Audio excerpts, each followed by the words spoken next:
ഇന്നത്തെ കറിക്ക് കിട്ടിയത് കണ്ണൻ കൊഴിയാളയാണ്. അപ്പോൾ പാത്രത്തിൽ വെള്ളം എടുത്തതിന് ശേഷമാണ് ഞാൻ മീൻ ഇടുന്നത്. ഇങ്ങനെ ചെയ്യണമെന്നാണ് പറയുന്നത്, അല്ലെങ്കിൽ കടൽ കരിയുമെന്ന്.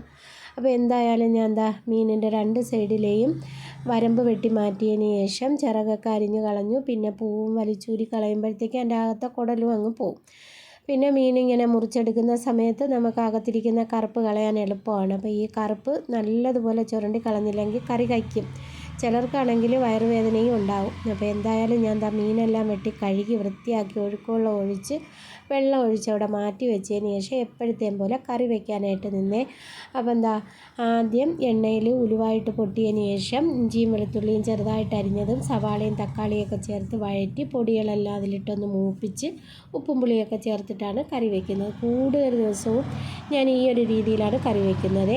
ഇന്ന് ഇതിൻ്റെ കൂടെ ഞാൻ ഒരു തൈര് കറിയും കൂടി വെച്ചെടുക്കുന്നുണ്ട്. തേങ്ങയൊക്കെ അരച്ച് ചേർത്ത് തൈര് കറിയാണ് ഉണ്ടാക്കുന്നത്. അപ്പം നമുക്ക് ആദ്യം കറിയിൽ മീനിട്ട് കൊടുക്കാം. ഇനി മീനെല്ലാം ഒന്ന് വെന്ത് ഇറക്കാൻ നേരം 2 കറിവേപ്പിലയും കൂടി ഇട്ട് ഇറക്കാം.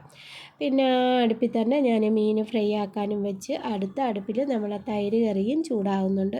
ഇനി അത് ഇറക്കി വെച്ചതിന് ശേഷം കറി ഒന്ന് താളിച്ചെടുക്കുക. അങ്ങനെ ഇതെല്ലാം കൂട്ടി ഉച്ചയ്ക്ക് ഊണ് കഴിച്ചു. അപ്പോൾ ഓക്കെ, ബായ്.